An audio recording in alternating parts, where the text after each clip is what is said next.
Estamos de volta para continuarmos a nossa matéria de escatologia cristã.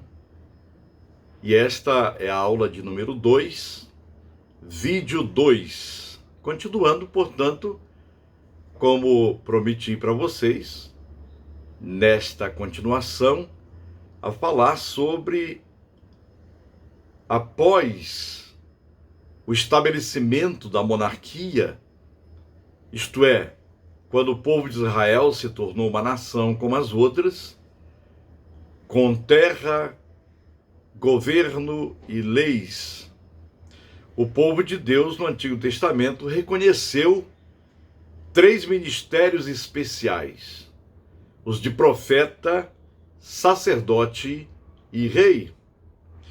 O Redentor futuro ou vindouro era aguardado como sendo o auge e o cumprimento de todos os 3 ministérios especiais. Se havia, portanto, no reinado, assim, o rei separado, o sacerdote, o profeta, ou vice-versa, profeta, sacerdote e rei, o Redentor vindouro, nele estariam inseridos os 3 ministérios. Ele deveria ser um grande profeta, assim como está em Deuteronômio 18:15. O Senhor teu Deus te suscitará um profeta do meio de ti, de teus irmãos, semelhante a mim. Isso foi Moisés quem citou. A ele ouvirás. Portanto, ele seria um sacerdote eterno, segundo também a ordem de Melquisedeque. Salmo 110, versículo 4. Portanto, o Redentor vindouro teria em si esses 3 ministérios, né? Profeta, sacerdote e rei. A predição específica encontra no Antigo Testamento acerca desse Redentor vindouro é que ele se assentará no trono de Davi. As palavras proféticas da boca do profeta Natã têm essa qualificação que subjaz no arcabouço veterotestamentário, isto é, em todo assim o contexto veterotestamentário.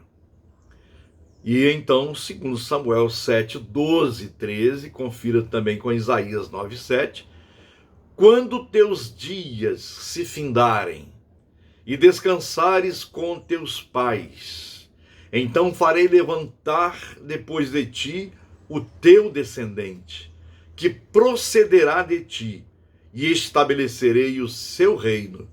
Este edificará uma casa ao meu nome, e eu estabelecerei para sempre o trono do seu reino. São as palavras do profeta Natã, em 2 Samuel 7, 12 a 13. Algumas vezes também se percebe que nos escritos do Antigo Testamento, a vinda do rei ou do futuro rei e redentor é identificada com a vinda de Deus ao seu povo.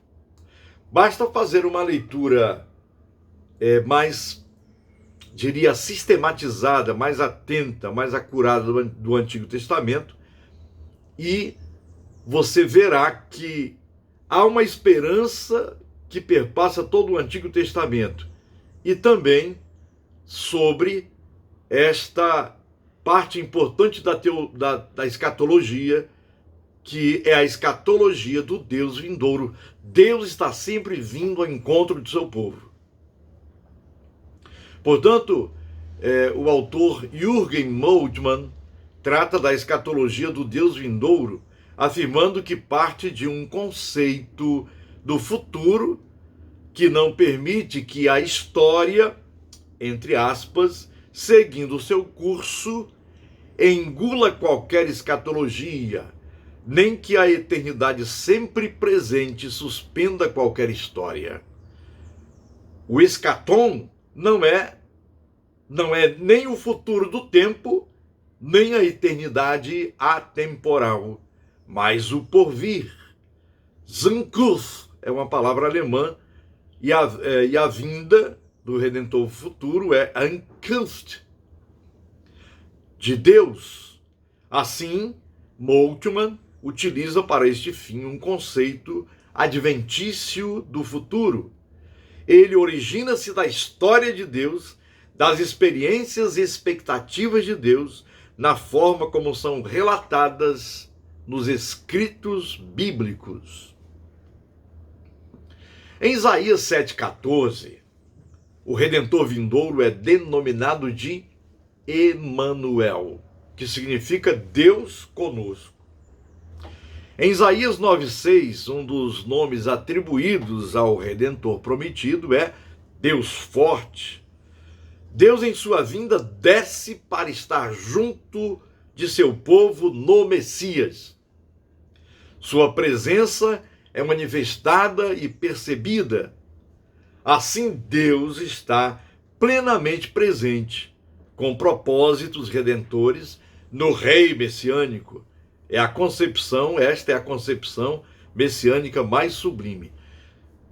Nos reportando agora para o Novo Testamento, que trataremos depois, quando Jesus começou a pregar, iniciou o seu ministério, duas partes interessantes na sua pregação. Então ele chamava todos a crer em Deus. Arrependei-vos, credes no Evangelho, o reino de Deus está próximo. Esse próximo não é no futuro. O Senhor Jesus estava dizendo que o reino de Deus já estava presente ali na pessoa dele. Portanto, Jesus é o próprio reino de Deus. E as pessoas deveriam estar atentas ao seu programa, à sua mensagem de abertura, de acolhimento.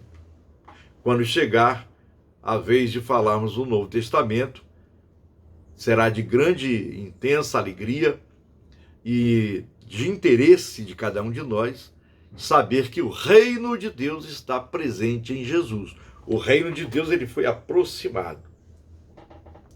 Portanto, esta é a concepção messiânica mais sublime.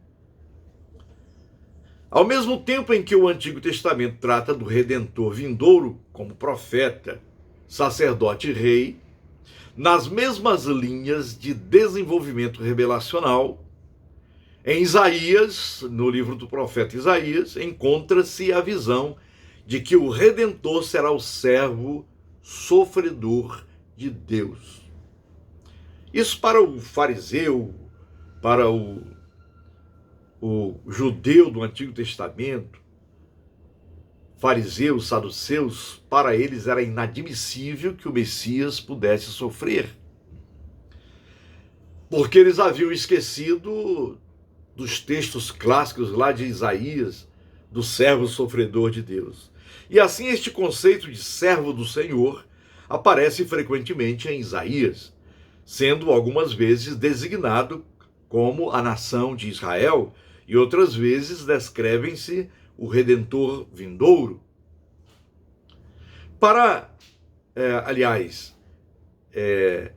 Estes textos veterotestamentários, passagens lá contidas em Isaías, que descrevem especificamente o Messias vindouro como servo do Senhor, portanto, você vai encontrar 4 textos clássicos, locus clássicos sobre o servo do Senhor. Isaías 42, de 1 a 4, Isaías 49, de 5 a 7, Isaías 52, 13 ao 15, e todo o capítulo de Isaías 52, 13 a 53, 12. Especificamente em Isaías 53, que retrata o Redentor vindouro como servo sofredor de Deus. E assim no versículo 5 está escrito: ele foi traspassado pelas nossas transgressões e moído pelas nossas iniquidades. O castigo que nos traz a paz estava sobre ele, e pelas suas pisaduras fomos sarados. Mais à frente, no versículo 13, está escrito: eis aqui, ou eis que, meu servo prosperará, crescerá, elevar-se-á, será exaltado. É muito interessante como os escritores do Novo Testamento se referiram àquele servo sofredor com o Messias do Novo Testamento, com Jesus Cristo. Eis que meu servo, é como se o próprio Deus estivesse falando por intermédio do profeta. Eis que meu servo prosperará, crescerá, elevar-se-á e será exaltado. De passagens como estas que constam em Isaías, aprende-se que o Redentor, cuja vinda o crente do Antigo Testamento aguardava, era considerado, pelo menos no fim dos últimos profetas, como alguém que iria sofrer por seu povo a fim de redimi-lo, a fim de salvá-lo. Outra forma pela qual o Antigo Testamento descreve a vinda do Redentor é como o Filho do Homem. O livro de Daniel 7, 13 a 14, assim o apresenta. Eu estava olhando nas nuvens, eu estava olhando nas minhas visões da noite, e eis que vinha com as nuvens do céu, como o filho do homem, e dirigiu-se ao ancião de dias, e o fizeram chegar até ele. Foi-lhe dado o domínio e glória e o reino, para que os povos, nações e homens de todas as línguas o servissem. O seu domínio é eterno, que não passará, e o seu reino jamais será destruído. É uma visão específica quando você vê em Ezequiel, por exemplo, falar do Filho do Homem, está falando ali do profeta. Filho do Homem é do profeta, mas aqui, na visão de Daniel 7, 13 e 14, é uma visão completamente diferente. Não fala do Filho do Homem como do profeta Ezequiel, mas fala do Filho do Homem que vem das nuvens. É o título cristológico que Jesus falou quando estava sendo interrogado por Pilatos, pelo sacerdote Caifás. Portanto, ele sempre se referia ao Filho do Homem, que, como está escrito aqui, que vinha com as nuvens do céu, como o Filho do Homem, dirigiu-se ao ancião de dias e o fizeram chegar até ele. E a esse Filho do Homem foi-lhe dado domínio e glória e o reino, para que os povos, nações e homens de todas as línguas o servissem. E o seu domínio é eterno. É um reino que jamais passará.